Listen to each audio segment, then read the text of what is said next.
teramira imbere y'amashiga dushinge dushigikiranye nka batatu badatana mu ndagano twambarira Uburundi kirundi tubuhimbare buzoduhimbaza.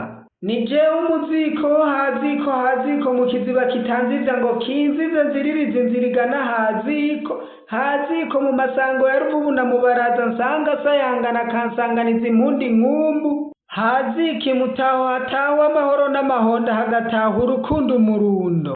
Ni jewe umuziko haziko igitega gitengatiye giteretse umuseso utaseseye intera waseseye intore z'abasoma isesa.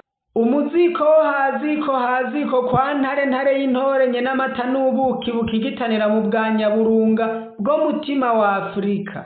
Ndafirika kuko ndi umufirika w'umurundi nyawo. Umuziko twagira Yezu mwene nkuru nziza ya baradugumbwa babaza hica ba bwenge bwa Rwego rwa ngoma ya nkomati wo mu mana za Mugera.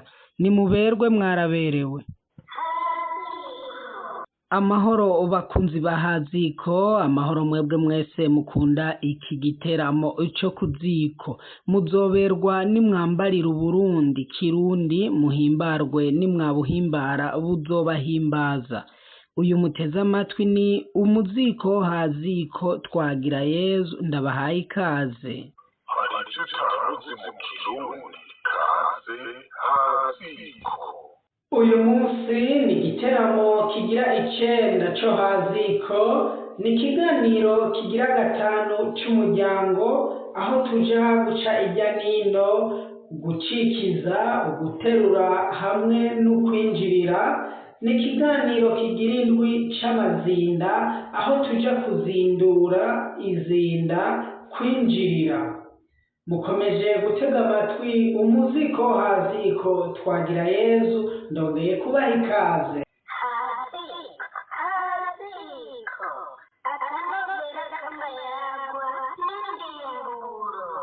Hari icyo utaruzi mu kirundi, kaze haziko.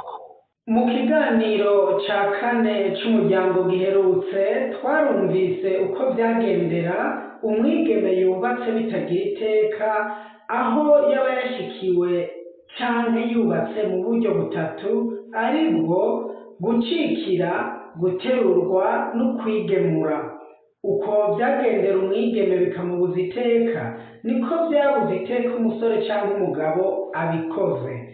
Ariko ku musore ho haba ugucikiza, uguterura n'ukwinjirira. Kumwe umukobwa yagira akigemura, n'umuhungu yarabikora akinjirira. Muti ivyo byose rero vyagenda bite? Mukomeje gutega amatwi umuziko haziko twagira Yezu. Tugumane haziko dutere ijoro ijambo.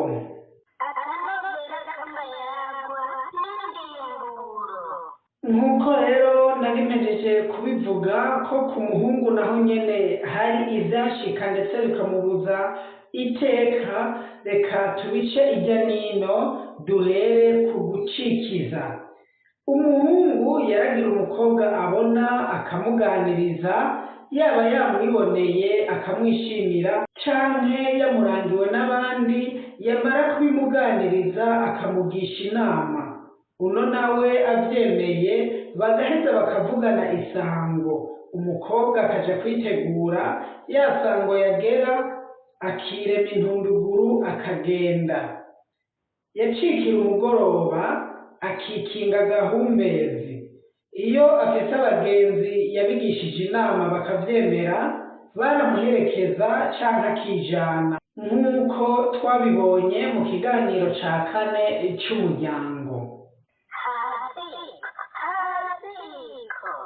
Mu vyatuma rero umuhungu acikiza, hari kuba umuryango umusuzugura ko ataco ashoboye, kuba yankwa na se bigatuma atamukwera, canke kudakwererwa uyashaka, canke kudashima uwo yakwerewe. Mu gihe umuhungu yazanirwa umugore na se, hanyuma nyamuhungu wiwe ntashime uyo mugore, yarashobora guca ahitamo kwironderera uwundi. Ni nk'uko serugo yashobora kutiyumvamo umwana munaka, bikazotuma atamwitaho ngo amukorere byose nk'abandi bana. Ibyo byose rero byaratuma umuhungu ahitamwo gucikiza. hari icyo utaruzi mu kirundi kaze haziko. Ubugira kabiri, uguterura. Nk'uko twamaze kubibona mu kiganiro cya kane cy'umuryango giheruka, twishimikije igitabo cyitwa Ijambo rya Gishingantahe, cyanditswe n'abubahwa Patiri Guillaume Bonja Ndayishimiye na Nicolas Mayugi. Twarabonye ko ibyatuma umuhungu aterura umukobwa bwari ubuhumbu, ukubura inkwano n'ibindi byinshi nk'uko twabibonye. Ubugira gatatu, kwinjira.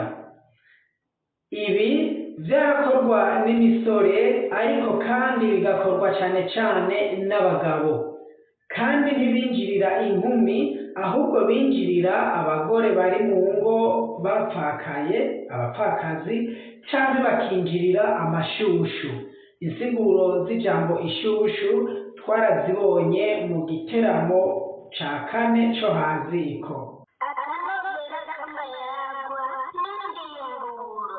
Muti rero byagenda bite?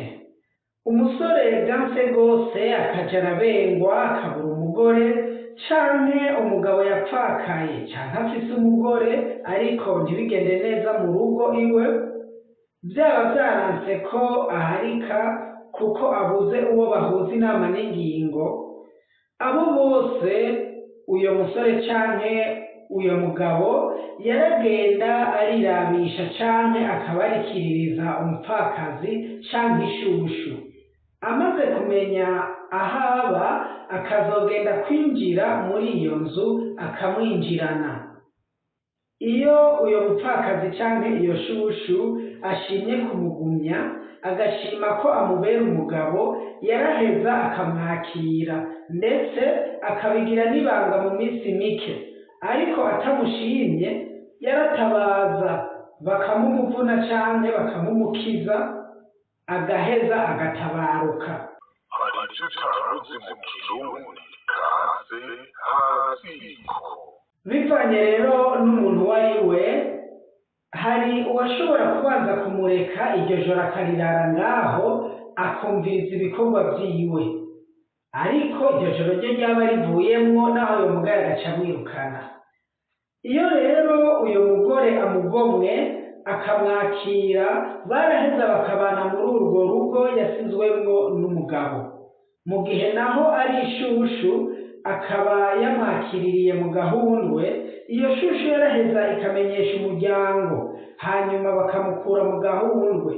Se agaheza akagabira nyamugabo canke wa musore, akamugabira itongo, agacaba umukwe wo ku ndaro. Uyo rero agaheza akibanira na nyamukobwa ataco yinona.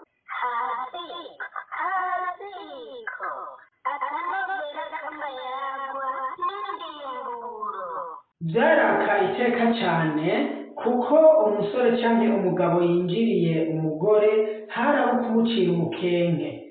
Kumucira umukenke rero nuko hari inzoga zimwe zimwe atasubira gusomako, canke ngo yicare no mu bagabo biteka. Uturabiro nk'umuseso wa mbere n'uwa kabiri, agashingura cumu, akanywa ababo, amagaba n'izindi. Iyo rero umuhungu canke uyo mugabo abaye umukwe wo ku ndaro, ntiyaheza ngo atorane abana, eka abana baba ba nyina batorana kwa sekuru avyara nyina. Niyo hagize ico uyo mugabo apfa na shebuja canke sebukwe, yaraheza akagenda uko, akirukanwa ataco atekerewe. aha ni haziko twigishaniriza, ni haziko tuzindurira amazinda, ni haziko tuzitanurira inzitanya, ni haziko twigishaniriza tugatahuzanya ndetse tukamenyera n'ivyo tutazi. Ndakengurukiye mwebwe mwese mwafashe akanya ko guteramana natwe haziko, mugiraho muba mwubahwe, mugira amasaka n'amasabo, mugira imirima n'ikiyona, nimuberwe mwaraberewe.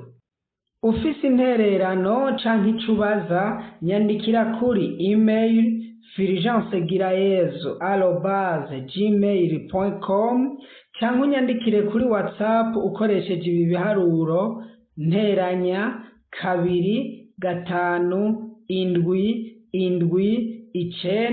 9 8 3 9 7 2 3, cyangwa umpamagare ukoresheje ngendanwa kuri ibyo biharuro nyene. Yari jewe umuziko haziko Twagirayezu mwene nkuru nziza, muzoberwa nimwambarira Uburundi kirundi, muhimbarwe nimwabuhimbara buzobahimbaza.